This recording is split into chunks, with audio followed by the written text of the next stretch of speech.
Okay. And I am so glad today to have you meet some of our amazing new partners at the Women's Rights Information Center.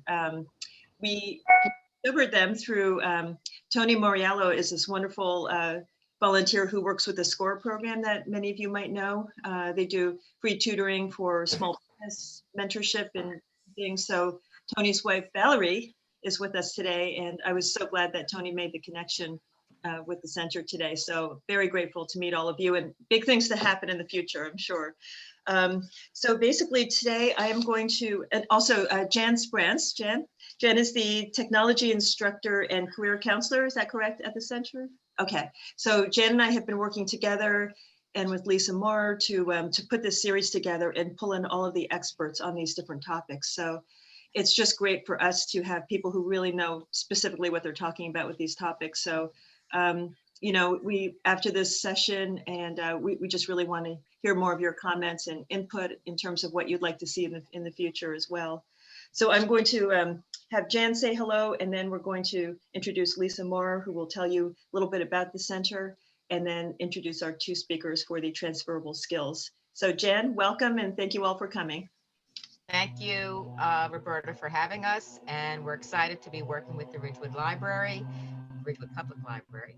And I'm just going to we just want to get right into it so everybody has an opportunity to hear all the good information we have to share, and we can understand what their concerns are and their interests are, and we can put it all together. But I wanted Lisa to come because she is the best advocate of the Women's Rights Information Center and can help explain what we do and all of our services, just so everybody has a little bit of background.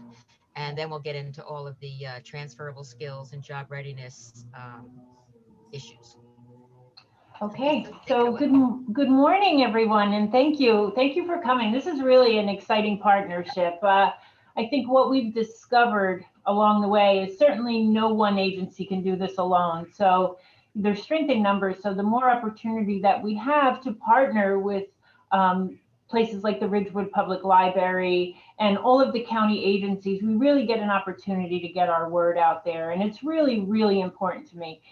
In fact, it's probably my greatest passion is to be able to share the information about the center, because so many people aren't really aware of who we are and what we're doing. And often we're isolated with our challenges and our barriers. So when you find out that there's programs out there that might be able to help you, it ignites a hope in you. And once you get that hope started, that's the beginning of where change occurs.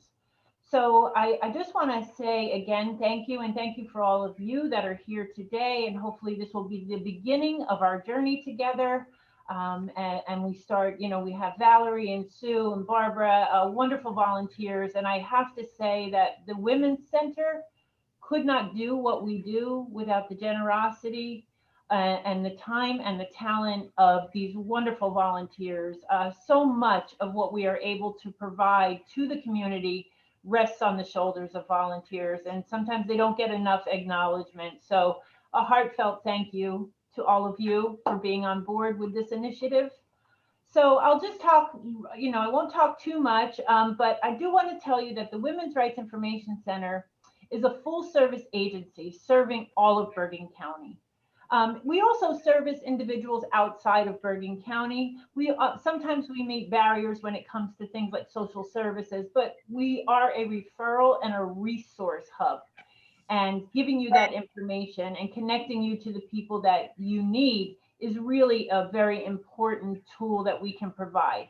I often tell people, if we can't get you what you need, we will find somebody that can. So there's supports in knowing that. And there's supports in knowing that you will have an advocate in whatever capacity you might need. Over the last 4 years, we've dynamically expanded our programs and services. We were primarily, we started as a job readiness center, but we found in doing the work that getting a job sometimes is the easy part. Keeping the job is where the challenges really lie. And often it's the barriers that are holding people back. So when you start to peel back the layers, you start to see that there's other things that need addressed. And sometimes until they are addressed, the possibility of securing economic stability sometimes is not possible. So we recently changed our mission statement, and I'd love to share that with all of you because I really think it encompasses everything about what we're doing. So the Women's Rights Information Center, our mission is to provide knowledge and opportunity to support economic aspirations, self-sufficiency, and emotional well-being of individuals so that they may live a life of hope, security, and dignity. And we believe that. We believe that every person has the right to feel whole and complete and ultimately happy, right? Isn't that where we're all in search of that? We're all in search of that happiness. So we provide the tools for you to do so. And a real quick summary of all that is we offer programs and services in health and wellness. We offer programs and services in job readiness and job security. We offer Microsoft Office training. We offer ESL. We are there to support the displaced homemaker, who is a woman who's been maybe a homemaker her whole life, and due to death, divorce, or separation of her spouse, she now is named head of household, and she has dependents. So there's a lot involved in just that definition there alone. There's a lot involved in that. We have a shared housing program, very unique to the Women's Rights Center, is that we offer a housing component. We have housing counselors on staff that can help with, any kind of housing issues. That we offer legal services, another gift to the community because consultations are very costly. And we do this 45-minute free consultations for any type of legal issues that you might be dealing with. We have immigration and citizenship. We're working very closely with that. And we recently received a grant to help victims of crime. So our victimization department, unfortunately, and I'm very saddened to tell you this, as a result of COVID and isolation in the pandemic, the victims department is probably our busiest department to date, enrolling about 30 clients a month, suffering. Some are isolated with their abuser, but being victimized by a crime in some capacity. So we have an amazing advocate in that department who's working to really, she's been in the field for 32 years. And last but not least, we're a Department of Labor. We're working with the Department of Labor. So many are receiving welfare, some for the very first time. They don't know what this looks like because of loss of employment. So we're here to help you. We're here to help you. And if I were to say it all, it's a holistic approach. It's a holistic approach to giving you what you need. We meet you where you are and we get you where you need to be one step at a time. And so I encourage all of you to stay connected. There is no question not worthy of being asked. If you don't ask, the answer is always no, right? So call us up, talk to us, let us assign you a case manager. That case manager becomes your support. It's your connection. It's your support. Enrollment is easy. It's a simple intake. We encourage you to attend an orientation. The services are all free. We offer things like parenting classes and art therapy classes and financial literacy classes. And we've got a lot of really great stuff coming in the future. And I will say the one good thing that came out of this is the opportunity to Zoom. Even though we do experience Zoom burnout from time to time, I think we are able to conveniently connect with you, no matter where you are. So we were really seeing an uptake in our participation rates because of this. So you're in a great class today. I've been in Sue's class and Valerie's class in the past. They've got some really great stuff to teach you. And I found for me, the value of transferable skills once understood is you can't put a price tag on it. So many people will come in and say, well, I haven't done anything. Yes, you have. Yes, you have. You just haven't found the right words to put on the paper, but yes, you have. So I wish you all great luck today. Take a lot of notes. You're going to need them for sure. Stay connected. And I hope to see you again on the 31st when we talk about negotiations. Have a wonderful workshop, everybody. Thanks, Lisa. Okay, should we get started? Hearing no objections, we will get started. Good morning, everybody. A real quick introduction of me. I'm Valerie Mauriello, a patron of the Ridgewood Library and a very proud card holder for very many years. So I'm very glad to be here today. I recently retired from Prudential Financial after a long career in financial services, doing very many things. Pertinent to this conversation, before I did that, I was a speech therapist working with deaf children for Bergen County Special Services. I know what it's like to try to change complete careers. I mean, not only change jobs, which is hard enough, but change careers, from being a speech therapist to entering the world of financial analysis and financial work. I did it. It was not easy. I had a lot of people helping me along the way. I had to retool, go back to school, do a whole bunch of those things. So with that background, I will be talking a little bit about transferable skills. Barb, why don't you introduce yourself now, and you'll take the latter half of the conversation. I'm Barb Golub, and my background is in retailing. I worked for Macy's, and then I got my MBA from Kellogg at Chicago, and I worked at Kraft Foods for 12 years. I took what I thought would be a year or two off to raise my kids, and it turned into about a 15-year career break. So I know what it's like to restart your career. I ended up with a not-for-profit called Path Forward that helps companies set up return to work internships. So I help the companies understand people with career breaks, and I also help women who are looking to go back to work how to get these returnships. I was with Path Forward for a couple of years. I'm now on my own, and I'm happy to be here. Thank you. And Sue is going to lead next week's session on negotiation, but I did want her to tell everybody who she is. Sue?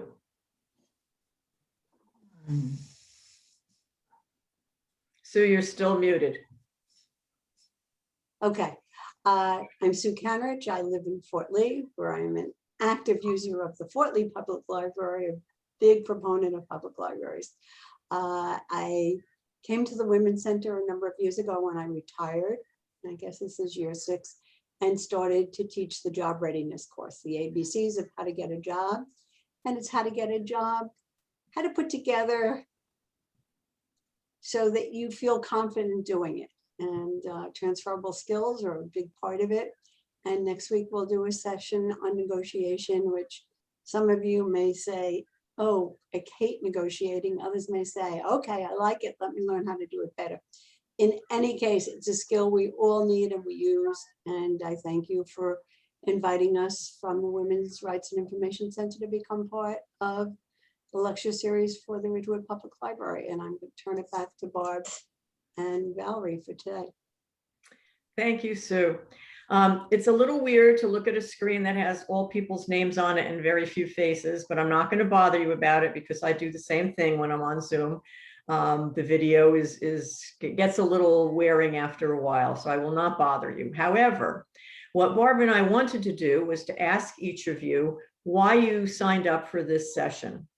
You can either tell us by unmuting yourself and just letting us know, or if you don't want to do that, because I know at least one of you has a person working from home and can't really be very vocal right now because you're sharing some space, enter it into the chat. Why did you sign up? What we're interested in is, we are assuming some of you, and you can type while I'm talking, some of you signed up because you are looking to make that career change from one industry to another industry. Some of you may have signed up because you had a gap. You're child rearing, caregiving, taking some time for yourself, but you're now looking for what do you do after the gap to get back into industry. Some of you just might be generally curious about transferable skills and how to use them best to your advantage. So if you would just type either unmute yourself and tell us if you're comfortable. If you would prefer, just type it into the chat, that's fine as well. We're asking because we would like to be able to be sure that we meet your needs in the next 45 minutes that we have together. And if we know why you are here, we'll be able to tailor our conversation around that. So while people are typing into the chat, I'm just going to start with transferable skills and some basics, and then I'll take a break to look at the chat in about a minute. There are yes. Instead of chatting, is it okay if I tell you why? Absolutely, Anne Marie, please do. Okay. I've been a writer editor for a long time and in various corporations, and I'm finding that corporations don't value that skill, and more and more difficult to get a job. And I am unemployed currently. So, you know I have a lot of transferable skills, but I'm not sure where, where to look and what the process is like. Okay. Thank you. And I just want to chime in that's I have a different background, more social services, working with people with special needs, but I'm really interested in, the transferable skills and getting more information. Thank you, Dot. Anyone else want to answer out loud?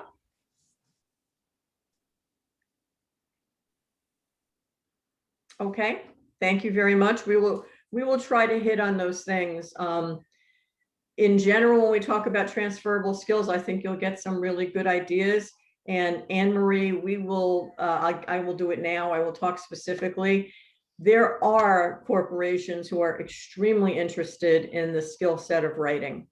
I come from one. I am positive that writing is one of the skills that is really looked for in corporations. And the trick, and we'll talk about it today, the trick is how to find those jobs where you might not really know what the title of the job is, but to get underneath it and figure out where your writing skills could be a very big benefit to filling that particular position. Okay, so 5 things to know about transferable skills, and please interrupt at any time. We will not consider it rude at all. So please interrupt at any time. 5 things to know about transferable skills. 1, you have them. If you have a job now and you're looking for a different one, if you have a gap in your career and you're looking to come back, doesn't matter, you have them. You have transferable skills. There are 2 kinds of transferable skills, soft skills and hard skills. In a nutshell, a soft skill is something that someone would describe about you. She's organized, he's analytical, a lot of adjectives about describing someone's soft skills. And we'll talk more about those in a moment. And hard skills. Hard skills are another kind of transferable skill, and they are more credentialed. Those are the things that you have a designation or you have a specific credential, like a project management professional, a certified nurse associate, a teacher. Something that has a hard credential is a hard skill. Hard skills or soft skills, they're both transferable. You take them from where you were into where you want to be. Third thing to know about transferable skills, it is possible to enter a new field, change careers, or come back after a long absence, but there are challenges. This is not easy. This is not something that you can do taking steps 1, 2, and 3. You might have to take steps 1, 2, 3, 4, 15, 17, 21.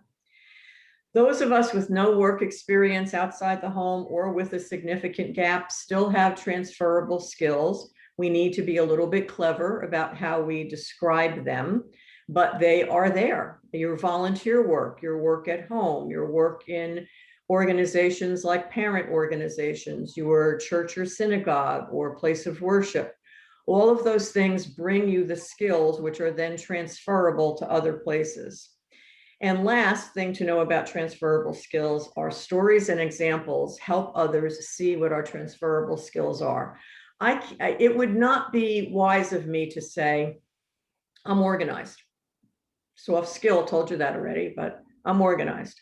It would be better for me to be able to say to an interviewer or somebody I'm networking with, I organized 150 people to go to a special 60th birthday party just before the pandemic hit. I had to then change and reorganize that into smaller groups. I completely made that up. I have absolutely no, I did not do that, but in order to show somebody what my organizational skills are, I would pick an example that's a relatively recent one, no matter what it is. and use that as a story. And I would just keep going. I would make it a story. I would talk about, if this were pre-pandemic times, I would say, and the party went really well, and the guest of honor did this or said this, or the cake fell, or whatever the story is, to make somebody remember me and remember that I talked about being organized. Before I go on, I just caught myself as I was speaking. It's not always in an interview that we tell people what our transferable skills are. Often it's in our networking opportunities. The more people who know who you are, what you can do, and what you're looking for, the better. So if you're talking to somebody who's a friend, who's an acquaintance, now maybe even we're getting back to the online in a grocery store, which I used to use as an example that kind of fell away for a while. But anybody with whom you can network, have a story ready so that you can tell them who you are, what you're looking for, and something memorable about you. Let's go back to soft skills for a minute. We all have them. They are things that tell people how other people would describe you. So we don't really have time this morning for an exercise, but do it yourself after this call, if you wish, and think about how your friends and acquaintances would describe you. What adjectives would they use?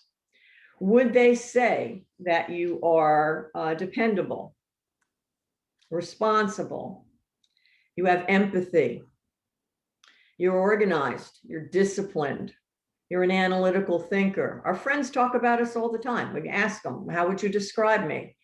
The words that they use are your soft skills, and they are transferable. We'll talk about that in a second. So if anybody has a question about soft skills, just please let me know. Hard skills, we talked about a little bit earlier. They are things that are credentialed. They're things that have a diploma or certificate after them. Project management, writing, selling, particular industry things like nursing, some certifications in the finance industry, in law, paralegal, etc. You either have them or you don't. And a job description is usually pretty clear on what it is that's required and what it is that is a good thing to have. So pay attention to that. It's not very much you can do with them. You either have them or you don't have them. If you don't have them and you find out that it's an important thing in jobs that you like, you have the opportunity to go and take a course of study and get them, some of them, not all of them.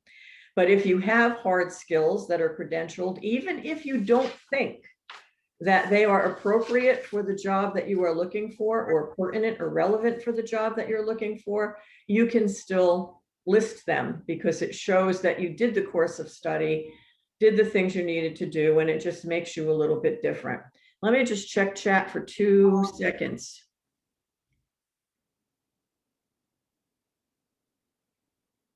Okay. So I think that what we're going to talk about for just a few minutes before I pass it over to Barb is how you can give the interviewer, let's stay with that for a second, not the network person anymore, but the interviewer or the person who you would like to get an interview from, information about your transferable skills. What you need to do, or what I recommend that you do, is read as many job descriptions as you can that interest you. So go on to LinkedIn, not salary.com, but Google it. Do whatever you can that is online that will show you a plethora of job descriptions that you're interested in. Use the filter to say, here's the kind of job that I want. It lets you sometimes put keywords in. You will get hundreds, literally, of job descriptions. Read them, read them, read them, read them, read them. When you're going to read them, you're going to see that in the job descriptions that you are interested in, certain words pop up all the time. And they're not words like a particular responsibility of that job. They're going to be words like those adjectives we talked about before that your friends might use to describe you. You're going to see words like dependable, responsible, analytical, deep thinker. You're going to see those kinds of descriptions. The ones that you see a lot are the ones that you want to ask yourself, can I match those? Do I have that transferable skill? And you can't fake it. You either have it or you don't, but you're going to find out that you probably have about 50% of them, if not more, if you're searching the job descriptions for positions that you're interested in. Those are the ones then that when you write your resume and when you write your cover letter, you highlight, because they're the ones that you know you have, and you know that the jobs, the kind of jobs that you want, value. That's the whole secret about transferable skills. Find the ones that are valued in the kinds of positions you want. How do you do that? You do that by reading as many job descriptions as you can, by going online, using filters, which are going to give you the kinds of job descriptions that you're interested in, and literally highlighting, either mentally or if you want to print, if you want to do it online and just highlight them. Look at those words that are the ones that are the descriptors, not the hard skill ones, the descriptors. And you use those descriptors to ask yourself, do I have that skill? How can I tell a story about it? How can I prove, quote unquote, because it's not really proof, but how can I show, how can I demonstrate that I have it? Be ready to do that when you get called for an interview, because all thinking positively, you will. Be ready to do that in your story that you're going to use for interviewers as well as people with whom you network, and start to practice that. And I would do that like at least every other week, because job descriptions change all the time. And the things that are in vogue, the things that are popular, change all the time. Some of them don't. There's going to be some standards, but there's going to be some things that pop out that you're going to want to be current on. And you're going to find those, and you're going to be able to say, I have that skill. I have that skill of leadership because, and then you can tell a story about when you led a group. And I'm sure you did. It could be a formal group or an informal group, but you can tell that story of leadership. You can tell the story of organization. You can tell the story of analytical thinking, and you can practice what those stories are that you're going to tell. I will stop for a second before I pass it to Barb to see if anybody has any questions. Please unmute yourself and ask them.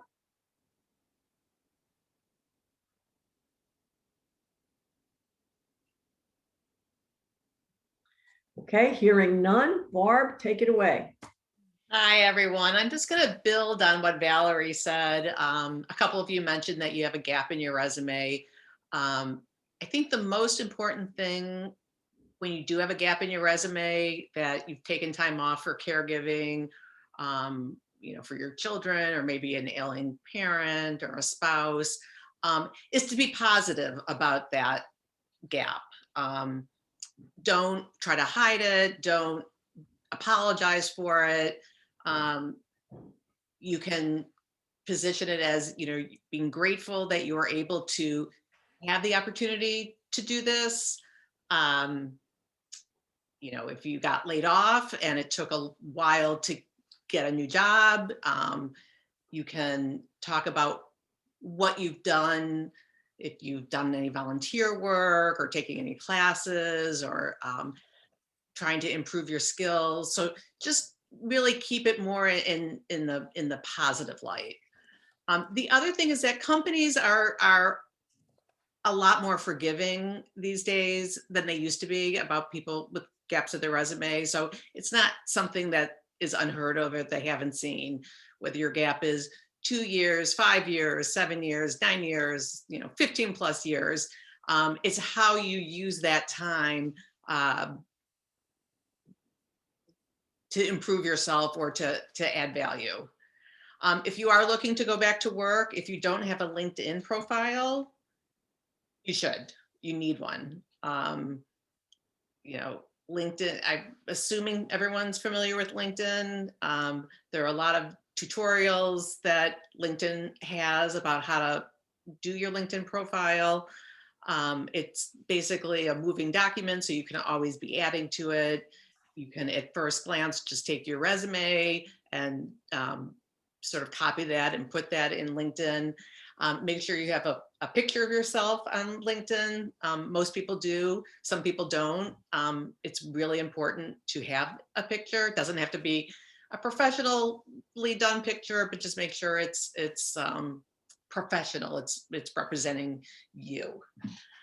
Another thing that people wonder is in building up your LinkedIn profile contacts, or networking and building up your professional contacts, there might be a hesitancy. I haven't talked to this person in 10 years. They might not remember me. They might not get back to me. They will remember you and they will get back to you. People want to be helpful. So reach out to people from your professional network from your past. They're there, you know, to network with, to talk to about opportunities. You can set up a 10-minute phone call. Most people, you know, as busy as they are, they can do 10 minutes with you. There are career returnship programs at companies. The not-for-profit I was with is called Path Forward. They work with a lot of companies. There's a company called iRelaunch that helps returners connect with companies.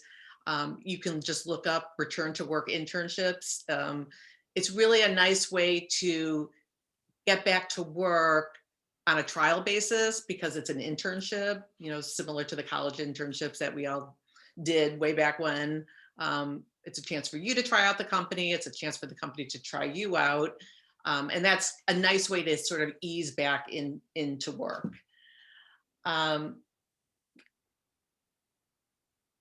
Just as with any job search and transferable skills, you want to show how you can add value and what you've done in your break to help you go back to work. So if you took time off for a special needs child, that is dealing with a lot of bureaucracy, a lot of unknowns.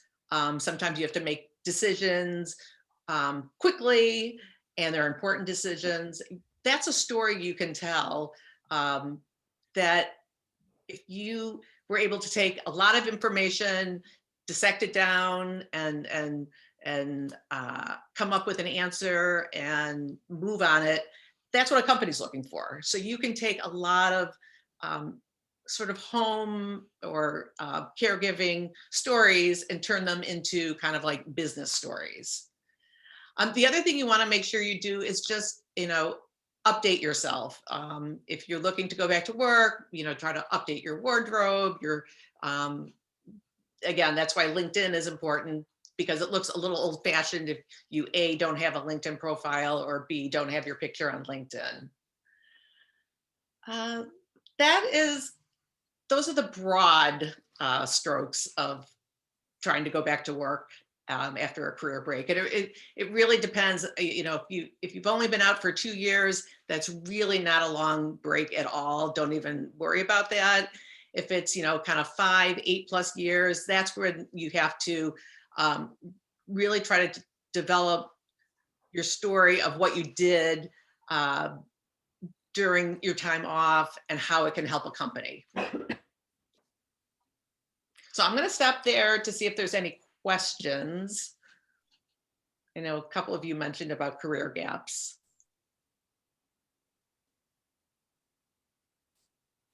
Barb and Valerie, I just want to add one skill. It's a hard skill and you either have it or you don't, but it's so important in today's global world. If you are bilingual or multilingual, weave it in where you can. It's really important, and feature it prominently on your resume. And the other thing is, a soft skill is willingness to learn. Use an example. If you've been out of work and you've taken any webinars, Zoom classes, there are so many and they're offered at basically no cost. So the same way you came onto this at the library to learn how to help get hired, look for things in your field that will show perhaps what somebody in your field is doing now. Listen to a TED Talk, listen to a podcast. reach out to your LinkedIn network in a group and talk about, questions you have. Somebody may have something similar. So bringing yourself up to speed by listening to webinars and being able to talk about them, and then send a note to the presenter. It may get read, it may not. You never know. You may hit a chord and they may offer you an opportunity to spend that 5-10 minutes talking with you. And Barb used the word internships or returnships. There's also something that sometimes to people out in the workforce are a little less threatening is, I would welcome the opportunity to come in and shadow you for just a couple of hours, because if you're shadowing them, they don't feel like they have to prepare, like to bring you in as an intern. They don't have to get a lot of corporate approval. So if you've worked, let's say, in a medical office years ago, but you haven't done it other than to go in as a patient, ask your medical practitioner. Could you come into the office and shadow them? They usually have to get permission. You may have to do a quick background check, but things like that. Or you worked in a restaurant, you managed a restaurant, you were a chef, and you haven't done it for years. Reach out to the local place that you've gone into once or twice and see if you can come in for a couple of hours and shadow. So just, those were some practical things. I wanted to build on what you just said, Sue, and also earlier from the library. In terms of volunteering, one of my best colleagues right now was interested. She was, raised 3 kids who are now in their 30s, interested in library work, but had never done anything related. So she did exactly that. She volunteered, and that turned into a part-time Sunday job, which turned out to a bigger part-time job. Then she got a library degree, and now she's one of our key people. So that absolutely, and it's not always possible. We couldn't do that now financially because we're not hiring, but it's a very valuable thing to do. And also another thing from my library experience with people going back to work or sharpening their skills, I would say to people, do not be apologetic about all of the amazing things you've done in the gap. I mean, nothing is more challenging and nothing I respect more than really people juggling everything. And I work with the Friends of the Library and the Foundation, all of these remarkable volunteer organizations, and their skills are off the charts amazing and valuable. Some realize it and some don't. So I would say when you're, the humility is, I think, our greatest power too. Always be aware of what you need to learn, but do not be apologetic about taking time out to do what is extremely important to you and your family. Just kind of go in with, okay, I realize I need to update my Microsoft Office skills or whatever it is that you can do, but don't be embarrassed about it or apologetic, if you know what I mean, in terms of tone. I just wanted to build on what everybody else has already mentioned. 2 things. The volunteering thing is really important. Not only because it keeps you busy, you can add it to your resume, and it helps you to keep your skills up to date. And it's also a great networking opportunity so that you can learn skills and you meet people every day. You never know who's going to be the person who can connect you to that next job and next opportunity. That's actually how I got my job, because I started volunteering at the Women's Rights Information Center. And after a while, they needed a teacher and I got that job. The other thing I just wanted to mention is technology. Keeping up to date with technology is really key, at least understanding what's happening in your industry. If you have a specific industry that you're looking at, employers just want to know that you're not afraid of it, that if you're taking a new class and put that on your resume, they can see that you're up to date, that you're interested, that you are current. And get comfortable with technology, because right now, while we're still in the pandemic, it's a very big piece of getting that job or being in the job, working remotely. And that's something that we can help you out with. I know the Ridgewood Public Library also has ways to help you keep up to date with that as well. Great. We have 2 questions on chat. I will read them aloud. What are employers generally looking for before deciding to give you a job in general? I'm going to start with an answer that I'm sure you won't like. And the answer is, it depends. It depends where you are in the job search. It depends how good a fit you are for the job. And so let me talk about the latter part, how good a fit you are for the job. Look, all an employer has is probably your resume and your cover letter. They probably haven't met you yet. I mean, there are circumstances where you might know the person, but let's take the usual circumstance that you have not met the person. So an employer looks at what is on that piece of paper, or preferably those two pieces of paper, your cover letter, which you can be a little bit more personable, and a very cut and dry resume.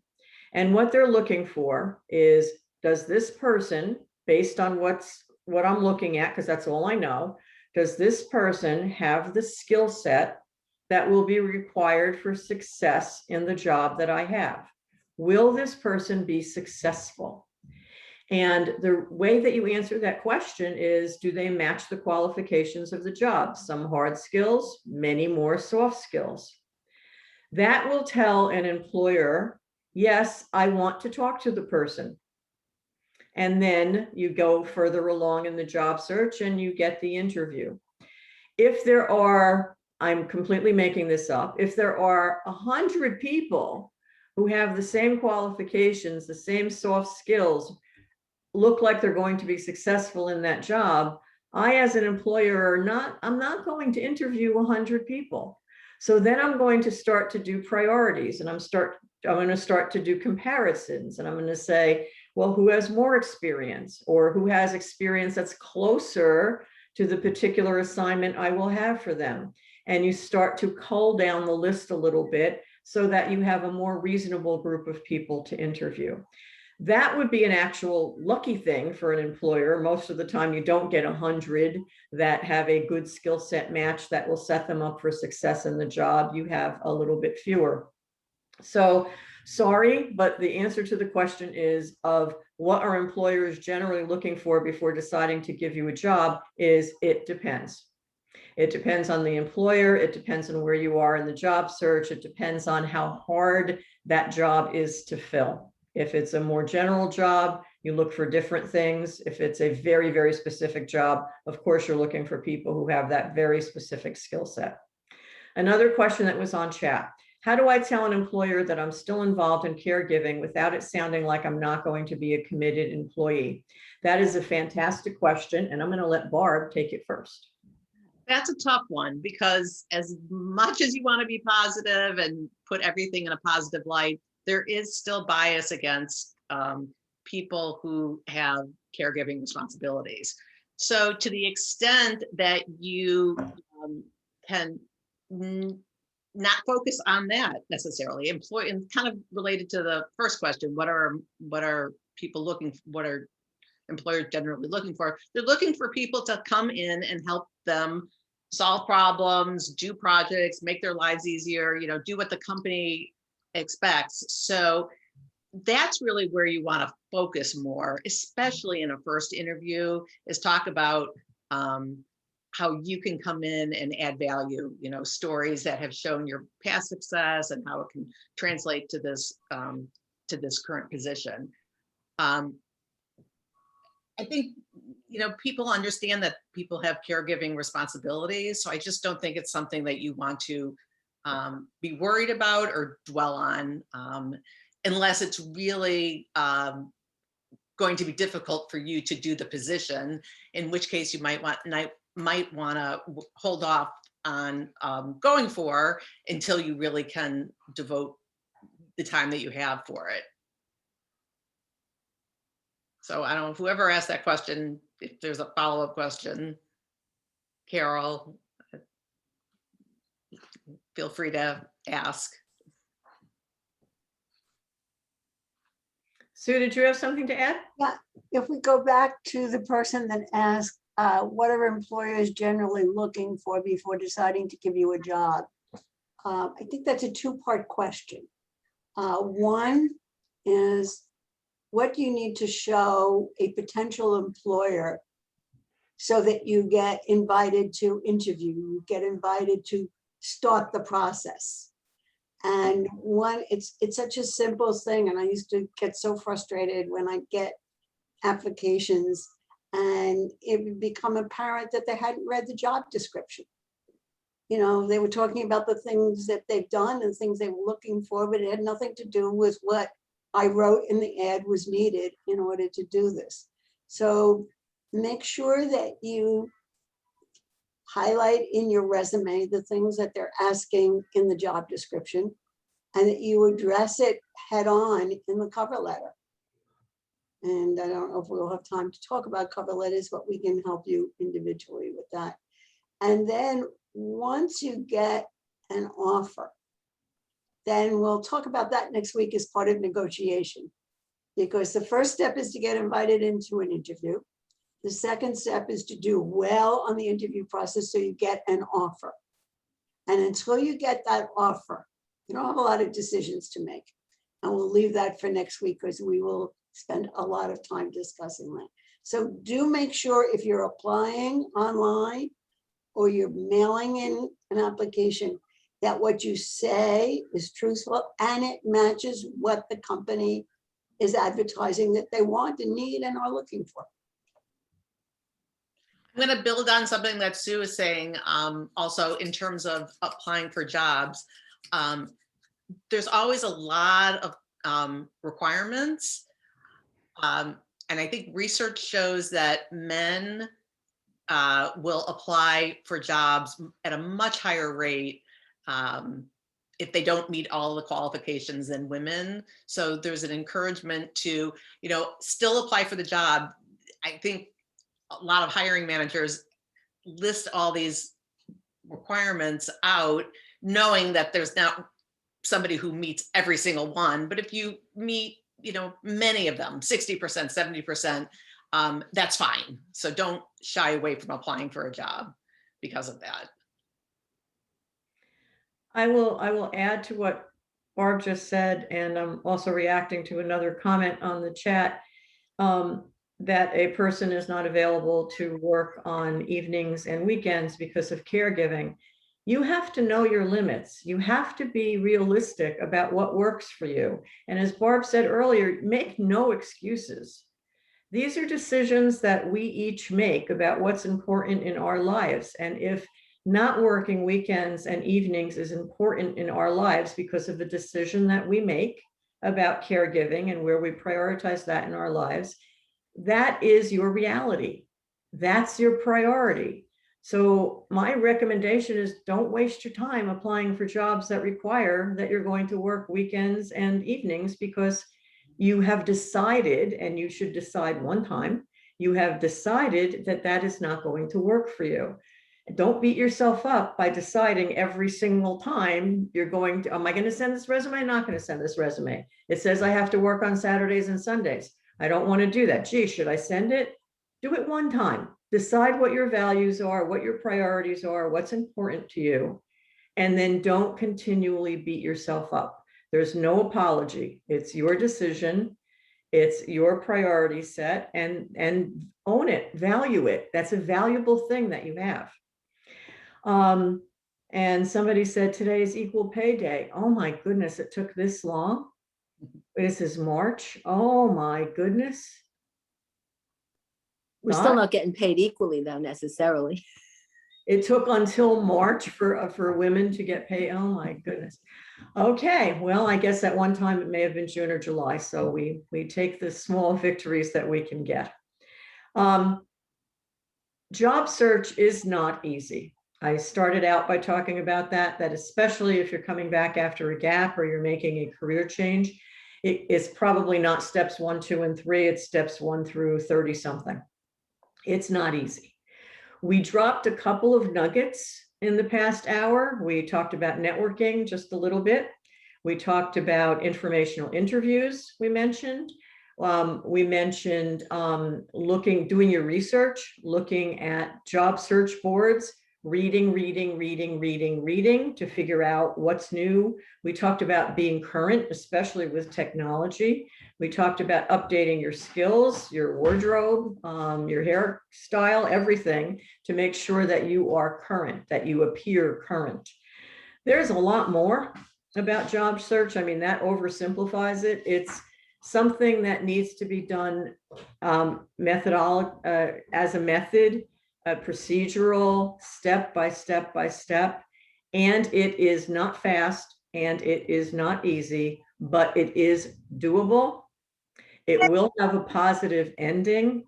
You will get there. I am positive you will get there, but you need to put in the work, the effort, and the time to make it happen. And especially if it is something that is a dream of yours, that you are very passionate about, it is so well worth it. So well worth it when you get to the place that you want to be. So don't give up. Use the Women's Rights Information Center and the library and whatever other resource you can find to help you along the way. Barb, any comments? I just also saw that they asked what's the best way to apply. The best way to apply is to apply. I've heard stories where people say, I'm really interested in this job and I'm reaching out to people in the company to network to get into the company. And the first question they ask is, did you actually apply for the job? So you want to apply for the job and send in your application, but it's also really important if you can try to network to find people that work at the company, through your LinkedIn connections or through friends or friends of friends, to have some additional insight into the company. And then they can, more often than not, forward your information to HR, the hiring manager, that they've had an informational conversation with you. And that really goes a long way to setting your resume apart from other people, kind of going in through the regular door and a side door. Terrific. Sue, any final comments? Sorry, I just saw someone wrote in the chat, is the center open to everyone? The answer, to the best of my knowledge, Jen, is yes. So you can give the center a call and they can walk you through whatever it is you're looking for. And if they're not, as Lisa said, and I don't know if this person was on before, as Lisa said, if the center is not the right place, they are a magnet for networking, and they will find the right place to help with whatever it is you're looking for. We have lots of sister agencies. And so if we can't satisfy or help you resolve your issue, we will connect you with someone who can. And Jan, you're going to send me some links that we're going to follow up with an email to all of you today or tomorrow. And I will send, I have the link for the center in the chat, but I'm going to include that and any other links that Jan and her colleagues have. Yeah, I'm also going to send a copy of a list of transferable skills that are very often things that you might not be thinking about, that are really good soft skills, that are really unique, that help differentiate you. And I'll send them to Roberta and she can send them out to all of you. I have a question real quick. First of all, thank you. This was amazing, how much information in a short time. Did we have to sign up for each workshop, or was it signed up as a group? I don't remember. And that's yeah, it is separate for next week. So I'll send the link later today to the register. I know a lot of you are registered for next Wednesday, but just in case, I'll include the link for next Wednesday. Yeah, I think I forgot. Okay, thank you. Wonderful. Real quick, a lot of you have your names there and your videos off. I know Valerie asked, I'm just going to say, in the age of Zoom, it's helpful to not have your video off. I know oftentimes you're in a place where you don't feel comfortable, that's okay. But you do have to get practice with the video on. So if anyone who's on, thank you very much, Irene, for opening it up. If anyone else wants to, just for a minute, just give yourself that minute to practice what it's like to have your video on. Medora, thank you for opening yours and letting us say hello in person. Anyone else want to try? Just, I know it's a little upsetting, it's a little scary, but the more you do it, as Valerie said, the more you do it, the more you're used to doing it, the more comfortable you'll be when suddenly you get an invitation for a company that you have been trying to get to work for the last 2 years, and they say, we have an opening to do a Zoom interview with you tomorrow at 1:30. And You have to be ready to do it. So anytime you can practice like now, it will build up your confidence. And So, even practice at home, you know, start your own little meeting Right. and check your lighting and positioning and all of that.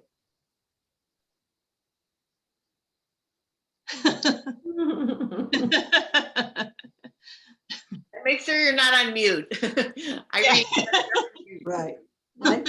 Unmute. You're right. I thought I had that off, but but thank you very much. So it was Yes, beautiful. thank you. Thank you. Thank very you, much. everybody. Hope to see you next week. Until Thank then, you. have a well, good Looking day. forward to it. Thank you. And Valerie and Sue, this was amazing. I agree. What you put in this hour is remarkable. And I'll be working with Jen and Lisa to put together more and get some details for next week. But I am just so pleased with this partnership. We're really looking forward to the more in the future. So I'll be sending out an email with a recording of this session and more links. And we hope that we can see you next Wednesday at 11 o'clock. Great. Thank you for the work you're doing. Thank you. Thank Bye-bye. you, Roberta. Bye-bye, everyone. Thank you, Great day. ladies. Okay.